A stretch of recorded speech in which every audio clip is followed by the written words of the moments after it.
I'm Ben Meyer. And I'm Rob Wright. And this week we're back talking about DRM. Surprise, surprise. Specifically EA.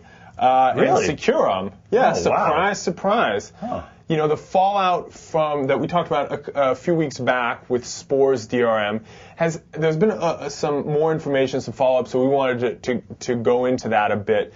You know, there was these protests on Amazon's site, people complaining about having secure ROM and the 3 activations.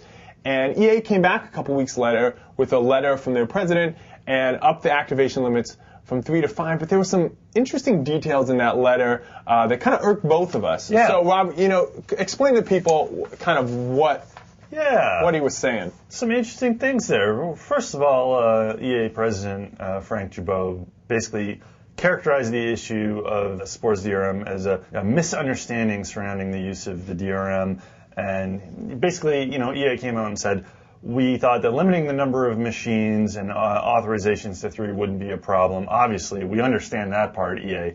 But they said that we assume that consumers understand that piracy is a huge problem. Yeah, I understand. What's that got to do with me? I complain about it all the time. I'm about as anti-piracy as anyone.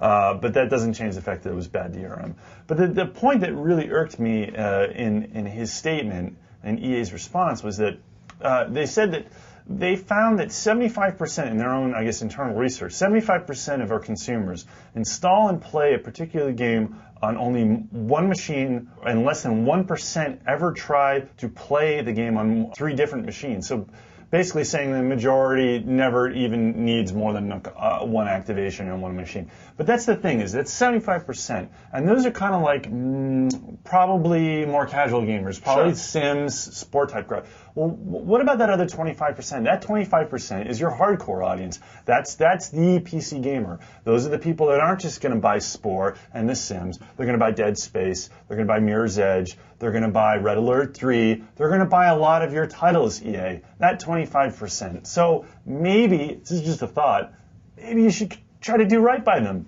and not hamper them and not put on.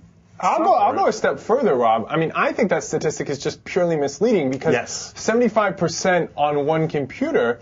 Well, what if you need to upgrade a hard drive? What if you need what if your system crashes? It's not just still one computer. I pretty much only use one computer, but that doesn't mean I still won't need more than 3 installs, let alone if you do have multiple machines. Yeah. So I don't like that framing of it. I think it's misleading and it's patronizing to, like you said, to the hardcore audience. Yeah, it's a rickety frame, I'll tell you. So.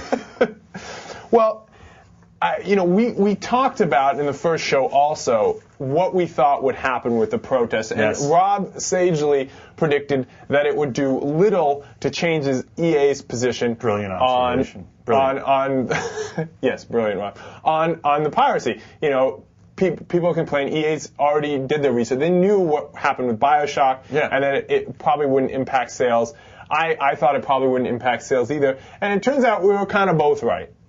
It didn't really change EA's policy. Yeah, they changed the activation limits from 3 to 5, but like, so what? They were going to do that on Red Alert 3 anyway. Yeah. And 2, it seems as though sales have been pretty good. At the time of this announcement a couple weeks ago, Spore had sold 1 million copies. Yeah. And when you compare that to The Sims 2, which is arguably a bigger name because it has that established Sims name, it sold 1 million copies in 10 days. So for a PC release, still below a console, but for a PC release, that is really good. The big difference, though, is that the reviews from the gaming press hasn't been as good. So we'll have to see how the long-term, sellability of Spore relative to, The Sims and selling, 15 million, 16 million copies. Yeah. I mean, even though the number of negative reviews on Amazon.com are up to like 3,000 now, I mean, it's overwhelming. I think if anything, the actual critical reviews of the game that have been lackluster, we did 2 of our own for Tom's Games, and both of our reviewers gave it a 6.5, which isn't, a great score. It's disappointing.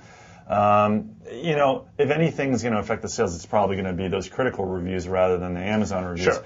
And like we said, we didn't think it was going to have much of an effect, and it didn't. I understand why people did it, and I think it's good that they're trying to make their voices heard. And obviously, EA did hear them; they just didn't really do much about it. I mean, their response really hasn't done anything to placate gamers. In fact, 2 gamers just filed a lawsuit against EA regarding the DRM on Spore, and they're basically arguing that they bought the game not knowing anything about SecureROM. SecureROM's not mentioned anywhere in the end user license agreement, and nothing about the activation limit, and it was obviously upsetting for them, and they're taking their case to court, and it's an interesting case. I mean, they do have that point in that they don't mention it anywhere, right, that it's this separate software that. On the other hand, it's going to be I think it's maybe depend on the judge. It's going to be difficult because they do talk about DRM in the end, and people expect that there's going to be some kind of copy protection. Sure. So it's a tough road to hoe, but it's interesting that there is a lawsuit out there. Yeah, the two people are actually going up against EA's billions of dollars. So. It actually goes to another point that Jabot mentions in this letter that really kind of hits the crux of it for me. And he talks about trying to expedite the process of having that kind of automatic uninstaller of the game on a system so that you can uninstall and reinstall on as many systems as you want, as long as you don't have more than 3 activations, rather than having to call in on customer service. Yeah. And they mentioned this software way back when they announced that they were putting a SecureROM on these games a few months ago. And it doesn't seem that complicated. iTunes has something like this. To me, it seems as though if you have this software and allow these uninstalls and reinstalls, you pretty much undermine SecureROM in the first place. Why have SecureROM on there in that respect? So, I don't know. I'll believe this when I see it. I feel like they probably could have gotten it out by now, and if they aren't putting it out, maybe they're just blowing smoke until it blows over. I don't know. Yeah, maybe it's not going to come out at all. Who knows? But I mean, they have a ton of games coming up. They should have this ready. They should have something like this to make it easier on their consumers. I mean, it's not just. I mean, we talked about this. It's not just Spore that's going to have this DRM. It's all of their games for the foreseeable future, and I don't think it's going to change anytime soon. And it's the new reality. And one of the things that people have asked a lot about is, why haven't you, for game reviews that we do, why haven't you knocked down the score of Crisis Warhead or Spore or a year ago BioShock for 2K games?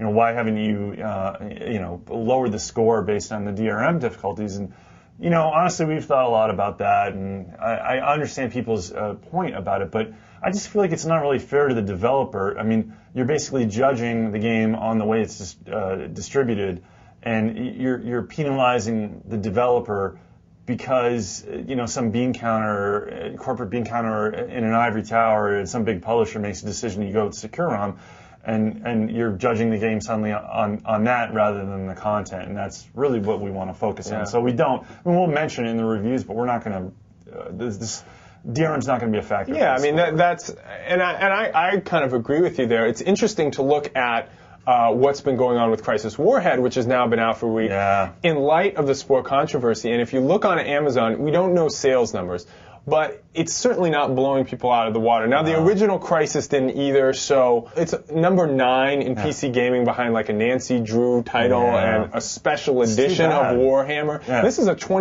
game's going for like $25, and on top of that, it has the same as Spore, 161 reviews when I checked. 1.5-star rating, and almost everybody hasn't played it. The one good rating I saw, the person downloaded it from Steam. Yeah, it's too bad because it's in a lot of ways it's better than Crisis. It's a really strong game, great price point. But I mean, this is going to be the future of this situation with EA. I mean, even when a great game comes out, it's going to get hammered, and who knows if it will sell as well as Spore did. I mean, we'll see what happens with Red Alert 3, Dead Space, and other titles. Again, and it's interesting to see if this bleeds into other publishers as well. But that's all the time we have for this week. I'm Ben Meyer. And I'm Rob Brett. And we'll see you next time.